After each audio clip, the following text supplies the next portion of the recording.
Hi, everybody. I am speaking as a secular man, a non-religious person. I have some people who come to the site and they're angry and they're full of hate. Angry, hateful former Muslims who were born Muslim, who left Islam and are now atheists or agnostics. Either way, some of these people are very hateful and angry and critical of Muslims. Let's start with them first. So this is a post I got 5 minutes ago. I'm still a hater, especially converts, in quotes. What is your secret? How did you change? I'm a Muslim-born ex-Muslim, by the way.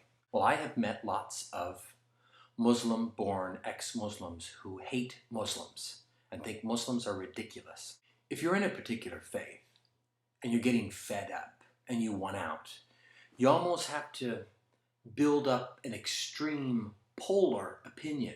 People who are centrists, people who stay in the middle, have a tendency to stay there. Something typically has to happen to cause you to get polarized, to get over to an extreme side. Either an extreme side that is really, really fanatical about your faith, or an extreme side that bursts out of the faith.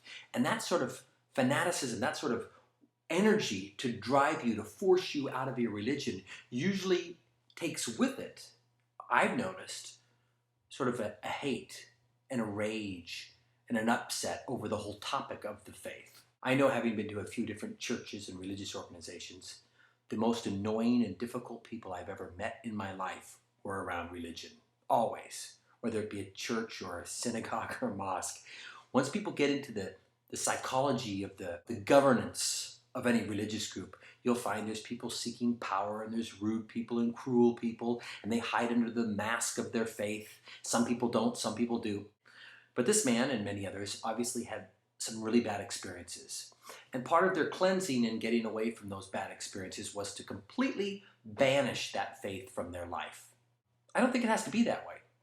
I think a person can go from being an extremist or being in an extreme, horrible, unhealthy environment and go from there to a progressive environment. I'd like to see more people, rather than going out and leaving their religion and hating that religion, looking back at the people who were in your shoes a year earlier or 5 years earlier or 10 years earlier, and understanding and appreciating them. One of my secret tools that makes me have a special place in my heart for Muslims is this man I met who happens to be a Muslim. His name is Aslam. When he walks in the room, my heart swells, and he's not a holy man. He is a holy man, but he's not an imam. He just has honesty and sincerity and humility. And everybody challenges Islam. The first thing I think of is Aslam, because Aslam is so pure, and he's so devout and well-rounded in his faith.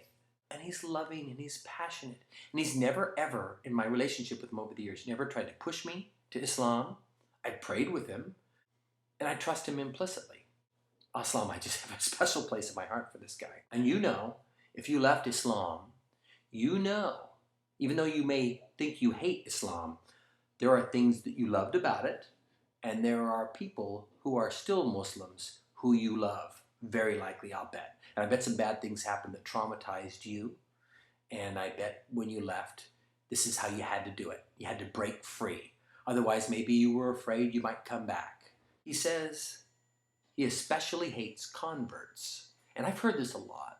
I have many convert friends, revert friends. I love them very much.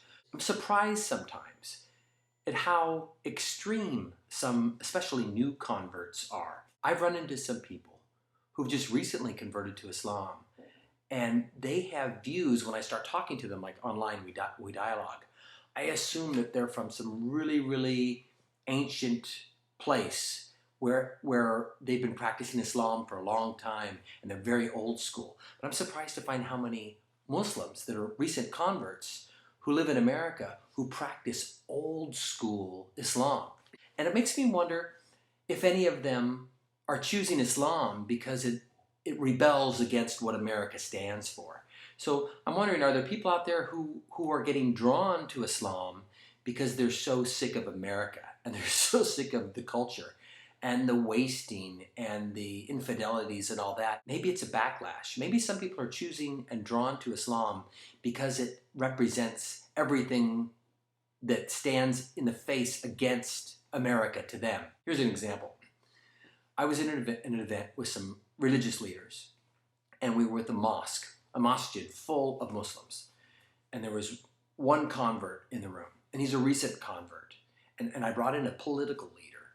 And he asked the group, what do you think we should do to get peace? The first guy, who's like from Yemen, says, I think we need to work together for peace, and give this nice speech. The Egyptian guy does this nice thing. And the one convert, who's like recently converted to Islam, says, I think we should listen to Osama bin Laden and take his advice. And he was the only white-skinned guy in the whole room. Everybody else was brown. And everybody's face turned as white as his was when he said that. It was so extreme. I mean, it blew my mind. And he just recently converted to the religion, and he had everybody in the whole place going, what did you say that for? Is there anything to that? And why is it that people, when they have bad experiences in their faith, why is it that they can't just renounce those people that they had the bad experiences with? Why is it that they can't just leave that town and practice their religion in a healthy way somewhere else? Why is it that they have to say goodbye to their hometown, the people they knew there, all the religious people, and why is it they have to turn their back on the faith as well? How traumatic were their experiences that caused them to have to shun their faith?